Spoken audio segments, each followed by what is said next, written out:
You're making one right decision today. You're listening to Handcuffs and Sage. Three badass moms bringing you all the true crime and paranormal your heart desires. I'm Red. I'm Timo. I'm Dre. And don't let your kids listen. Seriously, just don't. Hey, it's Handcuffs and Sage. Woo! Hey! This is Red. Hey, this is Timo. And this is Dre. And we're back. Guys, we're back. And it feels good to be back. Yeah, we took a little break. We took a break because Red is falling apart. Hey, Timo's right there with you, girlfriend. I think I've mentioned this before, but my body just kind of shuts down when I'm super stressed. So everyone's been so nice and positive and patient with me, and I really, really appreciate it. So thank you. Well, let me tell you something absolutely horrifying that happened to me yesterday, and I've been waiting to share this with you guys. Oh, Jesus. Mm-hmm. I had my first gray hair. Oh, Jesus Christ. Stop. What? My hubby's like, hey, don't move. Hold on 1 second. He grabs the tweezers. I'm like, what is he doing? Right? Oh, no. And he comes over and he pulls this gray ass hair out of my head. And he's like, oh, your first gray hair. And I started crying. No. Oh, girl. Everyone knows that my hair is like my love, like my one true thing. And I just about died. So I need all the support and love right now, you guys. I don't know. You're lucky that you waited this long. I started going gray at like 2021. And then really? Yeah, before I even had kids. And then the kids made it worse. But yeah, I started going gray like I like that.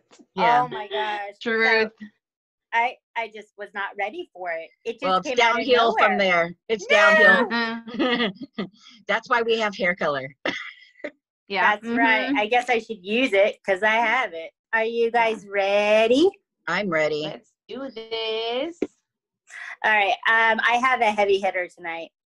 Okay. What's a heavy hitter? Is it like going to make us cry? Yes. No, great. not cry. I'll make you go. Okay, cool. I've been doing that a lot lately. I know. You're welcome. I'm done crying, y'all. I was listening to reading the group text this morning, and I don't even have a child going to college, and I'm fucking bawling my eyes out. I know. I'm like, it's man, too much. it's too much. Too much. I'm like, I put my phone away, and I hear ding, ding. I'm like, I'm not talking to you guys anymore. I'm not looking. Yeah, Nope. Okay. I read all the sad stuff and I jumped in the pool. Yep. I'm all crying, like all over my face, trying to like work. It was so ridiculous. Yeah. I'm enjoying a watermelon white claw right now while I am preparing for this horrific story, you guys. Great. So I just want to say, this is mommy daddy time. Okay, kids do not listen to this Ever. ever. Okay, if you're right. younger than, let's say, 20, don't listen.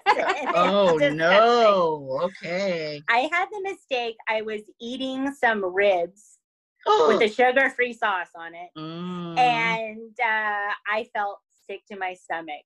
Like I was doing my work on this story, and I was like, "Hoo, hoo." Oh so no. It's a heavy hitter. So this story has inspired a lot of movies that I know everybody has seen. And we'll get to those stories and movies at the end. We'll see what you guys guess. Okay, so I am doing Edward or Ed Gein. Yay! Ed Gein. How do I know that name? How do I know that name? You know. Ed Gein. Okay. All right. Okay. All right. Here we go. Buckle up. Okay. You guys, this is just horrifying. But seriously, no kids. Oh, Jesus. All right.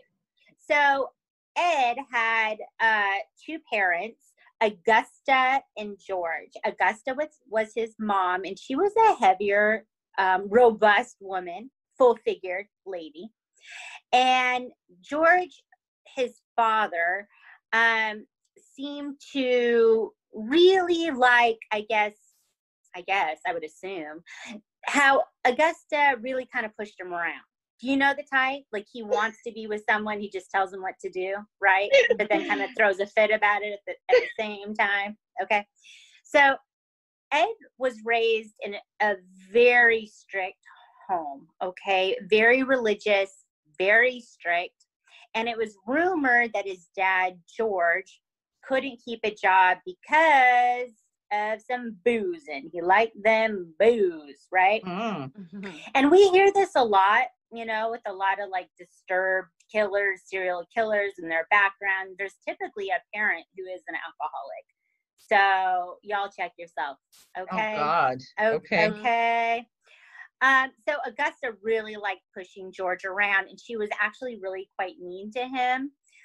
She would call her husband names like lazy and worthless, and she would do it in public, like in front of people, which is horrifying to me, right?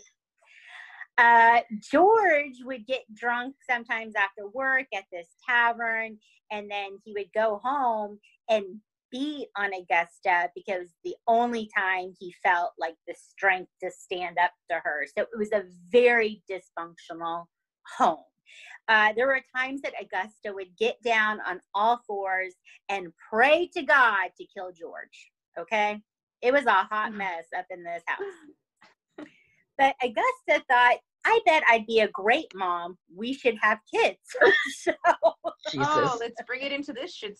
yeah, let's bring some kids into this mess. So January 1902, they had their first son, and his name was Henry. And then in 1906, Edward's born. And they lived in La Crosse, Wisconsin. And in 1915, Augusta said, George, we need to move out of here. I need to be somewhere that is more religious for our children, like a more isolated space to stay away from all the sinners out here. Okay. All right. So they moved to Plainfield, Wisconsin, on a 155-acre farm. It's a huge space, right? And Augusta kept the boys away from anything sinful, okay? And by that, I mean anybody else, okay? She thought like all women, except for her, were dirty, dirty whores, okay? Oh, dirty whore. And she would say that to the boys. Oh gosh. Right? All right. In my notes, I put every chick's a whore. She would tell them that women were naturally prostitutes and instruments of the devil. Cool. Right? Okay. Yeah, real cool chick, man. Damn. Real cool chick. She would be a total Karen these days, right? She would be the worst kind of Karen. Oh my gosh. What's that Adam Sandler movie where he plays football? Yes. You know And she would say, you not gonna play that foosball. Yeah. Yeah. That's what this reminds me of right now. It is so this. Oh, it's so crazy. So when little Eddie was younger, it was said that he was very shy. He had like really weird quirks. It was, people said that out of nowhere he would start like laughing to himself. But he would say like he was telling jokes to himself in his head, and then he like laughed. And I get that. I understand that completely. So I think we all do that. How about that? Okay. But his mom was really against her boys having any kind of friends at all, which is so sad. She did not want them to play with anybody. Nobody could come over. She was like, I'm your friend. Okay. You don't need anybody else. So Ed was very close with his mom. Okay. So close. He said that it was his first love. Okay. Ew. he had a very close and not dysfunctional at all relationship with his mother. Okay. Yikes. So on April 1st, 1940, George dies. Okay. And they think that because of all the boozing and whatnot, it led to him having like heart issues and then dying. So after George dies, the boys start doing like odd jobs, right? To like help around the farm, take care of the mom and everything. Well, Henry hooked up with a divorced woman with 2 kids. Uh-oh. Yeah, and he was like, I'm going to break free from this situation. He had like a heart-to-heart with Ed. He said, I'm about to get away. I'm going to marry this hot lady friend. My life's going to be great. You should get away from mom too. Like, you need to do something else, okay? Mhm. So it really bothered Ed that Henry would say anything against their mother, because remember, Ed loves his mom more than anything in the whole world. So it kind of ticked him off that Henry would say anything. So on May 16th, 1944, Henry and Ed were like burning vegetation on the farm, which I guess was like a normal thing back then. But it got out of control and the fire department was called out and they were able to put out the fire. And then Ed was like, oh, Henry's missing. Where's Henry? And so a search party was put together. They were looking for Henry, and then they found him, and his body was laying face down. It looked like he had been dead for a while, and they didn't know, like, if it was heart failure or what happened, but there was bruises on his head, and the coroner did put that he died of asphyxiation, but there was rumors all over town that Ed did it. Oh.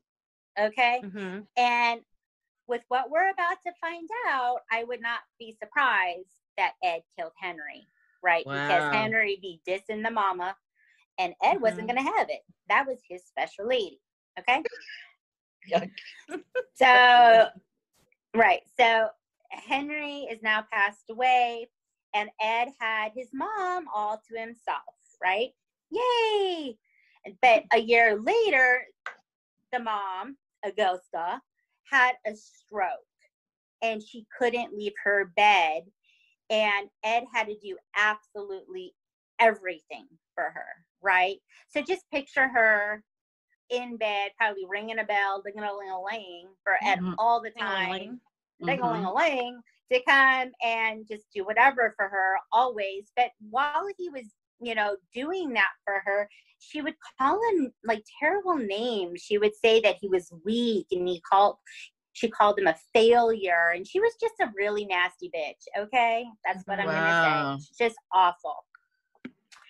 And she would say to him that he would never make it without her. So I just think that this is like a really gross, sad relationship. It really is sad.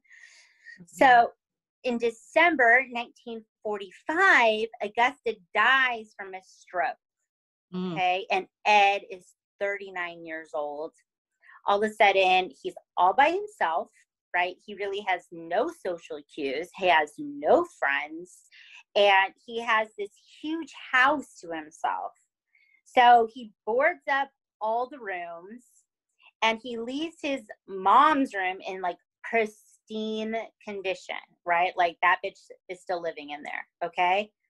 Like a shrine to his mother. But then in the rest of the house, it's nasty, like just trash and crap everywhere. And you can see pictures of this, online. It looks like a hoarder's house, right? Like we've all seen hoarders. Total hoarder house. It's disgusting. And then his mom's room was like, oh, like perfect. It was so weird, right? So there were times when people would see Ed in town, very rarely, but he would, run errands. And then once in a while, he would get a beer at this tavern called Mary Hogan's Tavern, okay? So one day, Mary Hogan, the owner of Mary Hogan's Tavern, of course, goes missing, right? And all that is found of Mary is like a pool of blood. Oh, right? geez. And people would be like, what happened to Mary? What's going on here? And sometimes Ed would joke with people, oh, she's staying over at my house. But, Ed was weird. And so they just thought he's just so odd and he's making these odd jokes, but they're not landing, Ed. Okay. They're not going well. And so he would say weird things like that. So then Bernice Warden goes missing on November 16th, 1957. That day, her son Frank came to town. I guess he had been, out hunting or something like super cool like that. And he stopped at the hardware store because that's where his mama Bernice worked. Bernice was 58 years old and she was a widow. And so he shows up at the hardware store and the door is unlocked. She's not there. And he walks through and he sees that the back door is open. So it's an odd situation. He's like, something's up. He goes to the register and he looks down and he sees there's a trail of blood from the register. Not good, right? Red flags going up. So he's looking around. And then next to the register, he sees a receipt. He looks at the receipt. It's for a half gallon of antifreeze to Ed.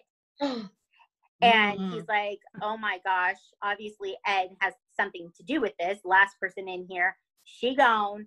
Ed's weird. We need to check this out, right? Right. So Frank calls the police and he tells them everything. So the police come out, they're looking at the store for clues, and they decide, yeah, we need to go check out Ed. So they go to his farm. All right, y'all. Okay. Oh, no. Let's buckle up. Oh, no. We're about to go through some shit right now, okay? Oh, shit. So the police officers show up, and they start searching the house. They walk in, and they find the body of Bernice. And they find her in something called a summer kitchen, which is like an outdoor kitchen in the back. I've never heard of that before, but that's where her body is found. She's hanging by her feet in an overhead pulley thing, naked, cut from the pelvic bone to the chest, okay? And her insides have been taken out and the body is draining and it's been decapitated. Her head is gone. Wow. Oh my God. It's gone. No head. Okay? So the police are like, holy shit balls. Holy shit.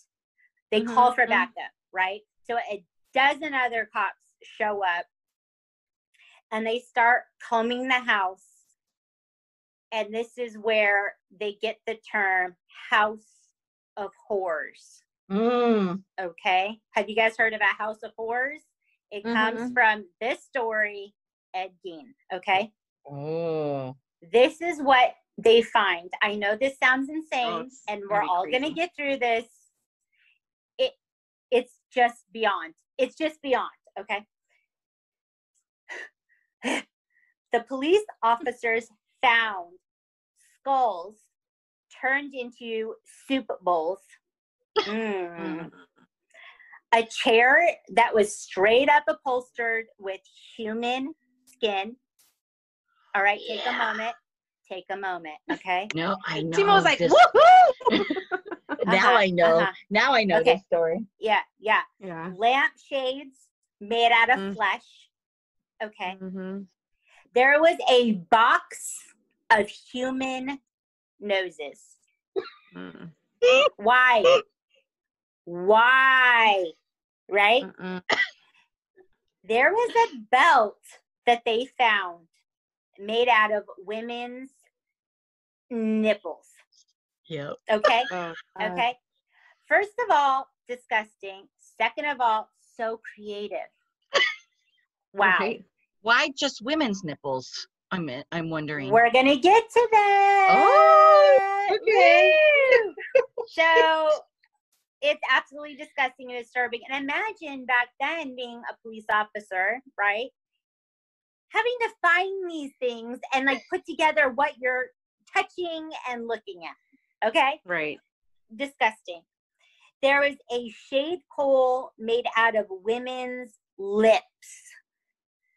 There was a shoebox found underneath a bed with dried hoo-haws in it. Mm. Okay? They put genitals and I put hoo-haws, so what are you gonna do? Okay. On the wall, they found 9 women's faces. So Crazy. a face was cut off and then put on a wall. 9 times. 9 times. Wow. So then they found that he was making a shirt out of human skin. Okay. He was taking different pieces of skin and sewing it, and he was making a shirt. Okay. We're all together in this. We're getting through this. Right. On the shirt, he had cut off breasts from somewhere and put it on the shirt. So it had boobs. He had made leggings out of skin and a corset from a torso.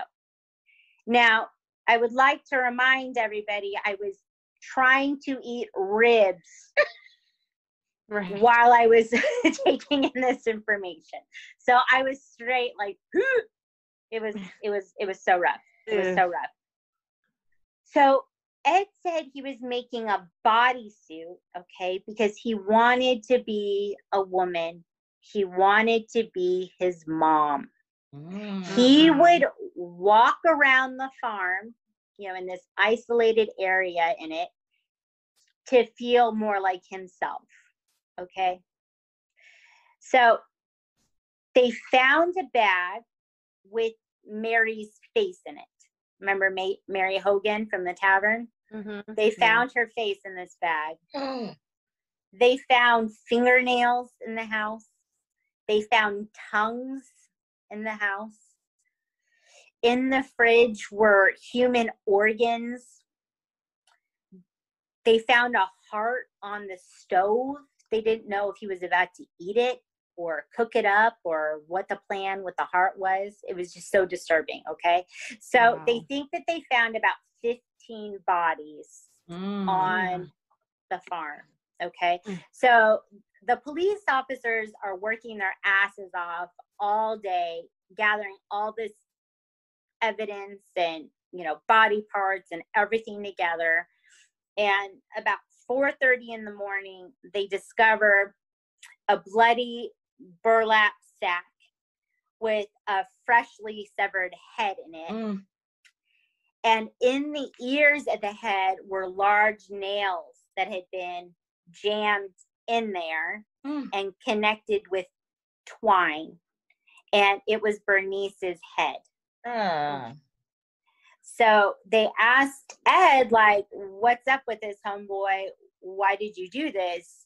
And he said he was going to hang the head on the wall as decoration. Wow. Ugh.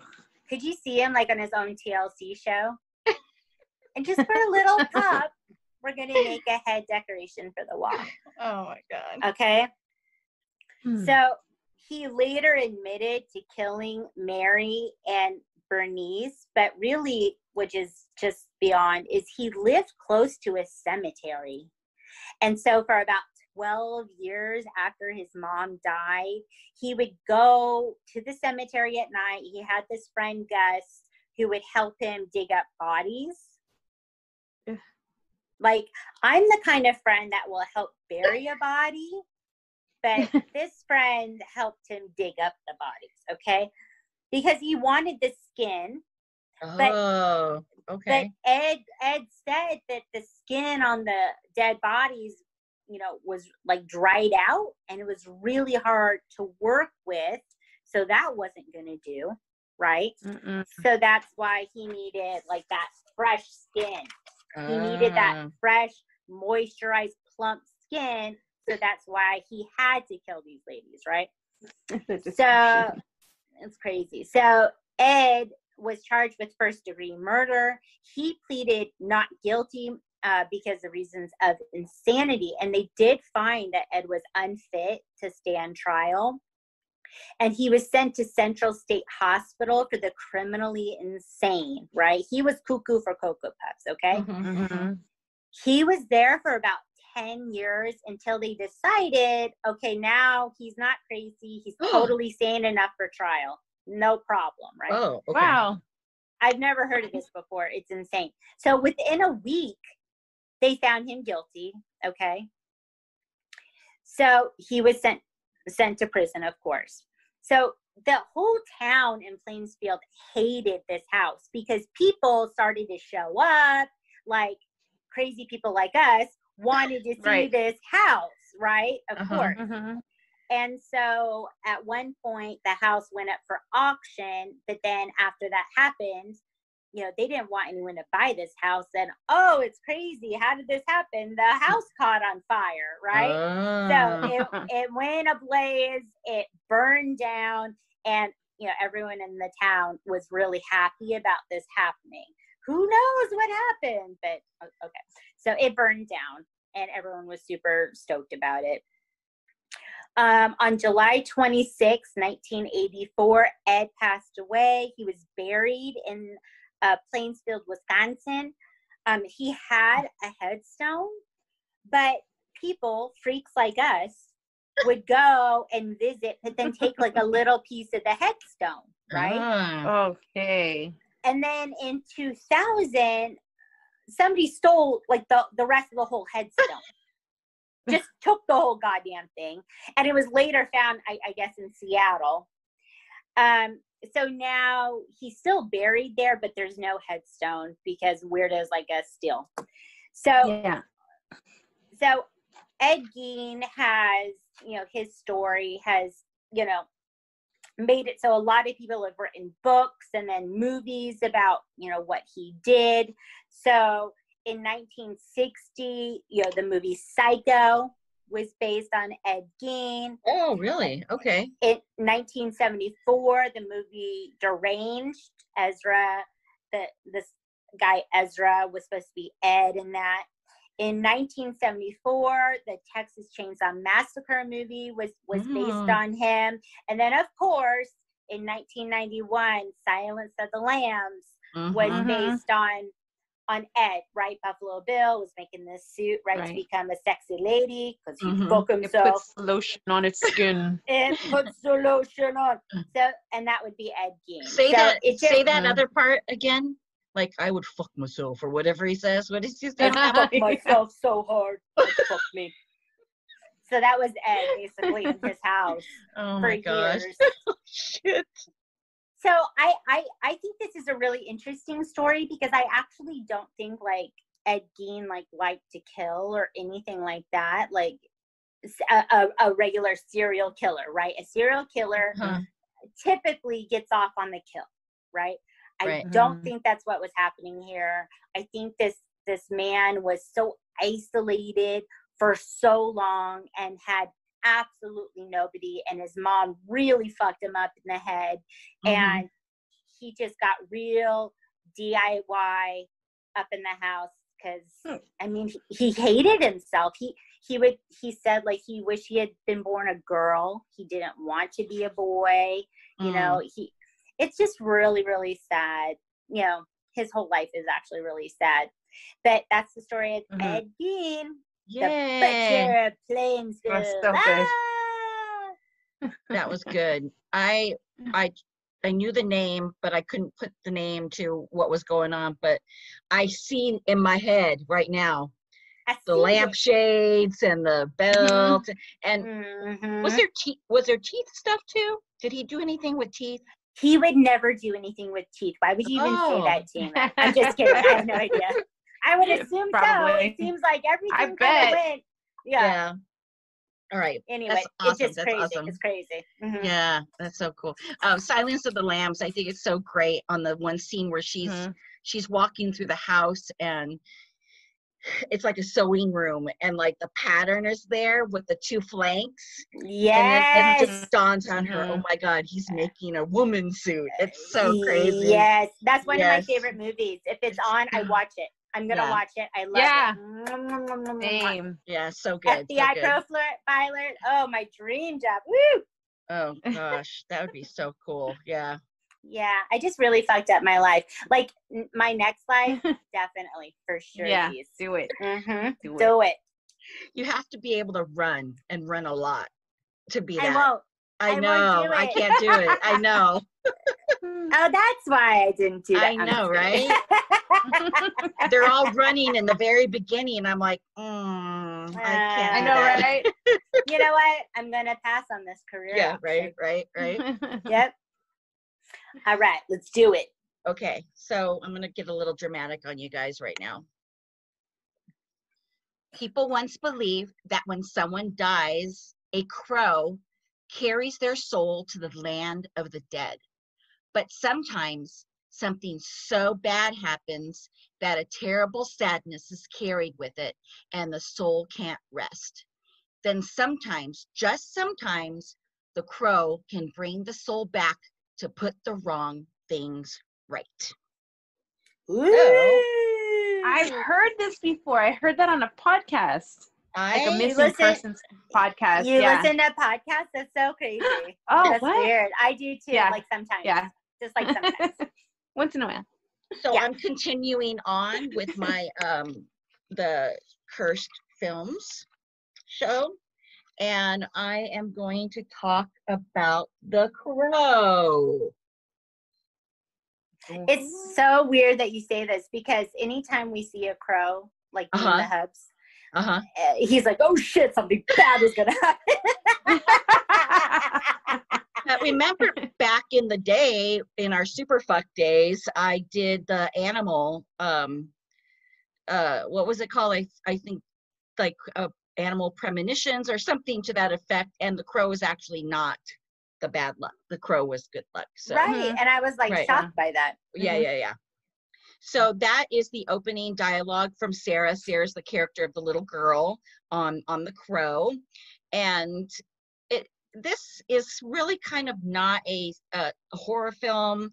It's kind of like supernatural. It's not paranormal. It's kind of supernatural because of the whole story with the crow that goes back to like Native American theories and stuff like that. But that's how the film opens. Now, it was originally a comic book. So the movie itself has a real comic book feel. It was filmed totally at night. It's totally dark, very few colors.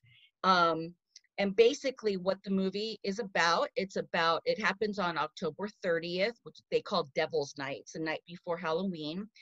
And a musician by the name of Eric Draven and his fiance, Shelley, are brutally murdered by this like fierce inner city gang that is part of like the bad guys in the comic book. And then 1 year later on the anniversary, well, this was a night before their wedding, so they were due to get married the day after on Halloween. And a year later, the crow goes to his tomb and awakes him, and now he's back from the dead and he's going to avenge their murder. So that's what the whole premise of the movie is about. And the little girl Sarah was basically their friends. They babysat her. She kind of hang out with them. So there's only two people that really know in the movie of who Eric really is. It's the cop and Sarah, and she knows that it's Eric back from the dead. And it's really kind of like a sad movie. It's really a very sad movie. Yeah, it's very sad. And I remember watching it because it came out in 1994, and I remember watching it and just it really affected me on like not knowing what death, because when you're a kid or when you're a teenager, you really don't think of death as death. You know what I mean? You're fearless and whatever. But it kind of like this I was already like 21 when this came out. So it's kind of like resonated in like my brain, like, oh, like death is final and death is this. So,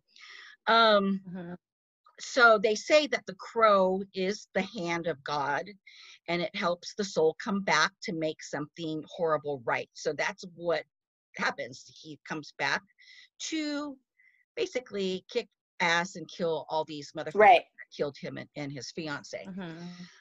So filming started on February 1st, 1993 in Wilmington, North Carolina. And basically it was all done at night. So night shoots all the time. So what I found really weird, and this is kind of like a common thing with all these cursed films, is they start getting calls on their like pre-production office where people are like, don't make this movie. And I think the last two movies that I talked about, Poltergeist had the same thing. And I think The Omen had the same thing. And which is weird because this movie really isn't have anything to do with like religion. I mean, I guess the Crow thing could be like Native American religion, I guess. But so they were getting these calls. They're like, whatever. So on the first day of filming, there were two electricians and they're on set, and they had a truck with a cherry picker on it. And the one dude that was in the cherry picker, he kind of like, they were backing up and they hit this live wire, which was basically this like main wire that connected all the lights and all the electricity and everything they needed for the set. And this dude got like majorly electrocuted, and he like caught on fire. And oh my gosh. He survived, but I mean, he was a wreck. He lost both of his ears. And what? Yeah, like they just burned off. Like this guy was just, a mess, but he did survive. That's awful. Oh my gosh. And they're saying this was not part of the curse, but they're saying because they had such a low budget that they kind of like did like, they cut ties here and there, but that wasn't the end of all the stuff that was happening. So in 1993 in the South, there was something called the superstorm that happened. I don't know if you guys remember this or not. It was like bananas during like the January, February, March months.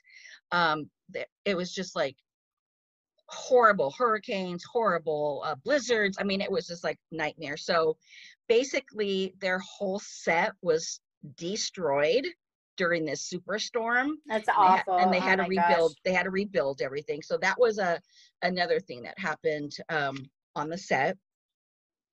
And then when they were looking for a person to play Eric Draven, they immediately thought of Brandon Lee. Now, Brandon Lee is the son of Bruce Lee, who we all know is this like really famous like kung fu karate. Does a badass. Yeah, he's 100%. just like amazing, right? So they wanted someone that was a true athlete on top of being a great actor. Brandon Lee was like, okay, love him. I thought he was so hot. So hot. So he wanted to make a name for himself. He was the son of Bruce Lee, so that's what he was known in. He had made a few movies, kung fu-ish movies that he made. So this was like basically his chance to come out of the shadow of his father, which is so sad because it was cut short, and we all know why. But I'll if you guys know the story of The Crow, the movie, and what happened with Brandon Lee during the filming, you know what I'm going to talk about. But I'm going to hit that in a couple minutes. So he basically got robbed. It's really, really sad. There was a special effects artist by the name of Lance Anderson. He basically was like there to take care of Brandon. So he was kind of like Brandon's assistant on top of like the makeup. So he thought of the whole white face with the, with the black lines mark going from, and then the kind of almost like a Joker mouth kind of. And he was like besties with Brandon during this whole time. He said he was just the most awesomest kid in the world. And during their interviewing him during this cursed films, and he pulled out all this, like he had like boxes of just all this memorabilia of like the original scripts. He had all the original Polaroids of all, like he would take a Polaroid of Brandon and then to copy like the makeup the next day and everything. It was just so eerie that he had all that saved, and he was like, bringing it out and showing it. And then in the comic books, there is a character, he's called Skull Cowboy. And if you guys don't know about who that is, it's because he was taken out of the movie. And the reason why is because they were supposed to do a last scene with Skull Cowboy, and of course they couldn't really do that scene, so they decided to take him out. But there's an actor, and his name's Michael Berryman, and I don't know if you guys know, he's very strange looking. He's bald, and he has like really weird ears, and like his face is kind of like it looks like maybe it's a mask, but it's not. And he always places like creepy dudes on all kinds of like movies. Look him up. You'll know once you look him up. But he was the guy that played Skull Cowboy, and he went through all this stuff to try and get the suit, and they had like this whole like contraption for his face and everything. And it was just really sad that they didn't let him. They didn't bring his part out in the movie. Okay, so let's talk about what happened. So there's a part in the movie where the Eric and Shelley are being murdered. Basically, Shelley's getting raped by this gang, and they kill her. And well, they don't kill her, they think they kill her, and then they kill Eric, and they throw him out the window, and he's dead. And then basically Shelley dies a few days later in the hospital. So when they were filming this, what they wanted was they wanted one of the gang guys to throw a knife at Brandon, and then the knife would stick in his chest. Last minute, they decided that they were going to have him shot instead. So what he does is he walks in, opens the door, and one of the gang guys just starts like, I guess like he shoots him like 5 different times. So when they were doing this scene, unfortunately, whoever was dealing with the props and the gun, which was supposed to shoot blanks, didn't shoot a blank, and he was shot for reals, and he just fell over. And they thought he was acting at first, and he wasn't moving, and then they realized that he had really been shot. They called paramedics, and he went through hours and hours and hours of surgery, and he succumbed to the gunshot wound. And then the guy, Michael Massey, he plays Fun Boy. He was the guy that actually pulled the trigger, and he was a fucking wreck, this guy, because I can't imagine. Yeah, he was the guy that pulled the trigger. And I mean, could you imagine, like, what the fuck, like you're told to shoot, and then you end up killing your co-actor by accident. It's just absolutely terrifying. Yeah. So to get a little technical about the bullet, they put dummy bullets in. I guess what dummy bullets do is they don't have gunpowder, but they do everything else. So they make the sound, they make the smoke, but they also have a like a center, where if you don't take the center out, because it doesn't come out with the shell, it will get jammed inside the the whatever chamber. Yeah, sorry, I'm not a gun person. And then if you put a blank, then the blank will push that out, and it's just like an actual bullet. So that's what happened. The prop people did not check the dummy center, and that was in there, and that's basically what killed Brandon. After Brandon's death, they wanted to stop filming, just like when Heather O'Rourke passed away. They didn't want to continue filming, but instead of like with Poltergeist, the movie people were like, "You're fucking finishing this movie." They did it for Brandon, because they knew Brandon wanted, this was going to be his movie. This was going to be like the start of his like awesome career. And they had almost finished all, like, it was like a 50-day shoot, or 40, like, yeah, like a 52-day shoot. And they like were at like 48 when this happened. So they were basically almost done shooting. and they only had a few things left, so they basically wanted to honor Brandon by making the film. So let's get into why this movie's cursed. And there's a few things on why they think that this movie is cursed. Number one,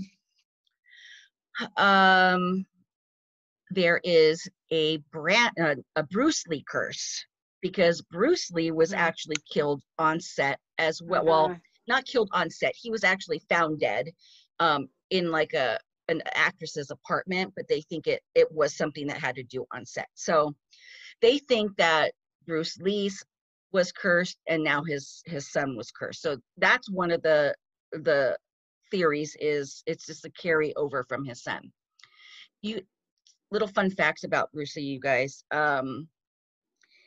His parents lost their firstborn son, and in the Chinese religion, I guess, they think that any other son that's born after that, a demon will come to kill that child. What? Yeah, this is some type of like custom, oh, that's right? So dark. Yeah.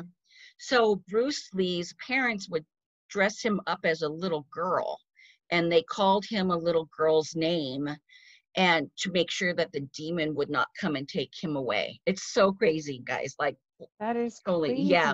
So they think that's part of what the curse is this demon finally figured out that he wasn't a girl, that he was a boy, and they wanted to take him as well, and then carry on to what Brandon. A way to really mess with a little kid's head too. I know, right? That's fun. Another fun fact about Bruce Lee is he had all his sweat glands removed so that he wouldn't sweat, so that he would look extra fine on film. Sure. Isn't that That's crazy? Funny. Yeah.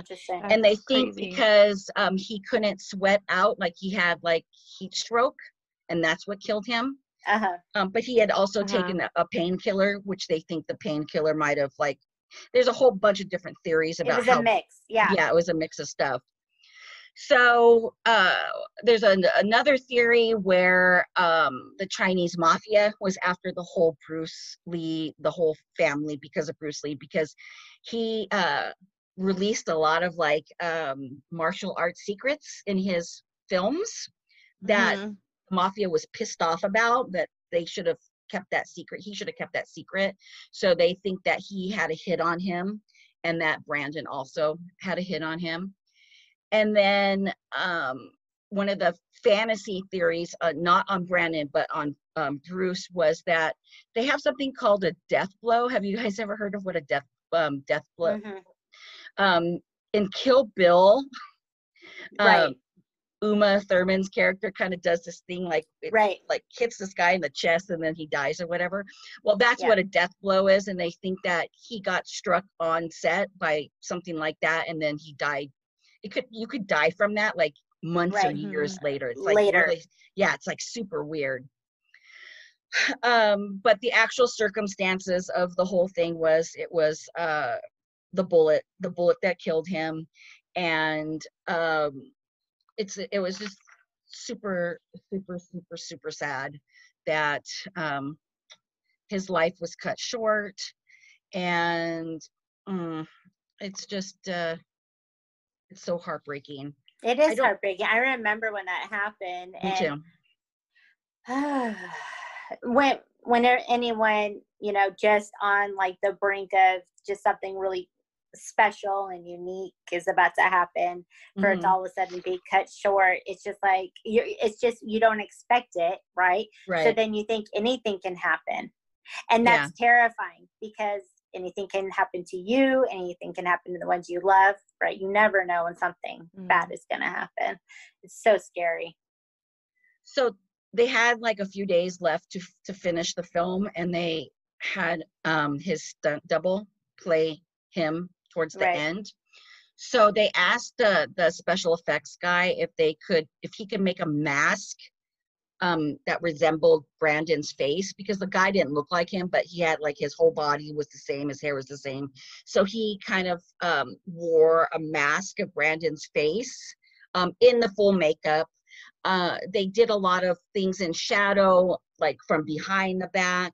And then they did a lot of montage where they would just like put in clips of like earlier stuff that they had filmed to kind of get the movie done with.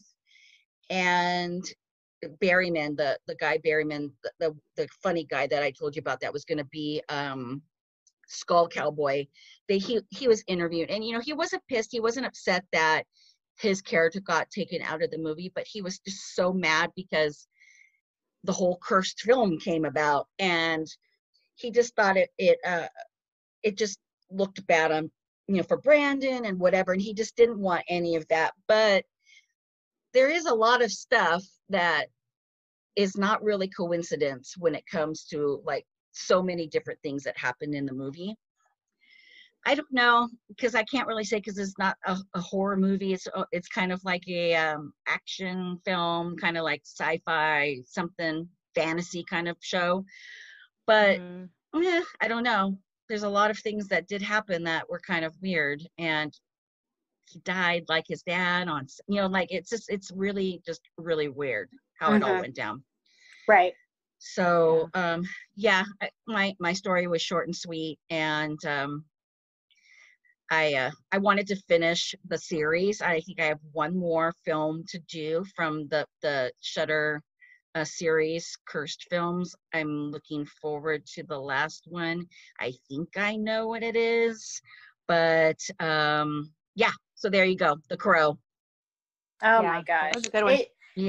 It's just heartbreaking, right? It is. It's just, it's a heartbreaking story. And it's really sad. sad. I watched the movie. I hadn't watched it since I was like, like when it first came out, and I watched it again. It just made me cry the whole time.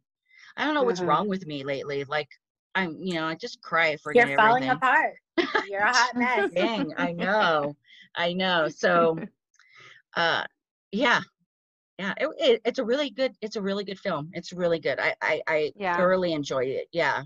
It's just, you have that like black thing in the back of your mind, like, oh my God, the whole time. Died. He died. I know. Oh, what the hell, Timo? But I want to see that one again. The fucking fun part of that movie is how he fucking kills all these bastards that killed him and his girlfriend. I love that movie. Oh God, and he's so mean and so cruel and so Oh my gosh.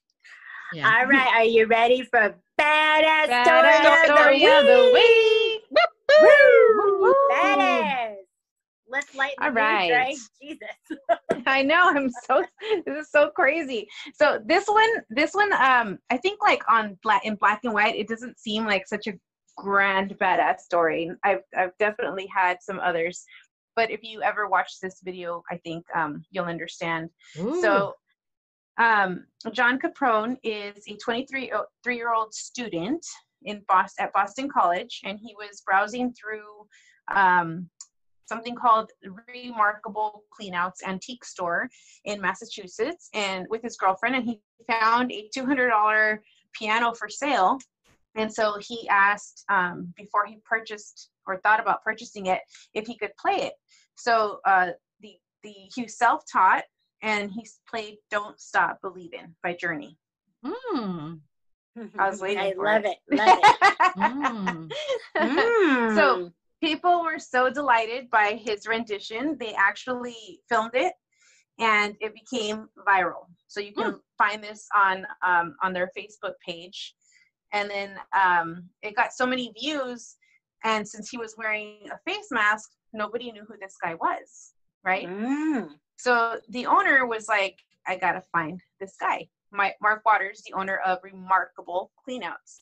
So he told him, hey, you had such a following, this thing went viral, I want to give you that piano.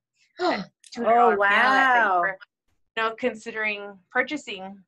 And so when he gets to the store, the owner of this antique store was like, actually, I have a $3,000 Steinway and some piano sitting in the back, and I'm going to give that to you instead. Oh my goodness. I just got chills.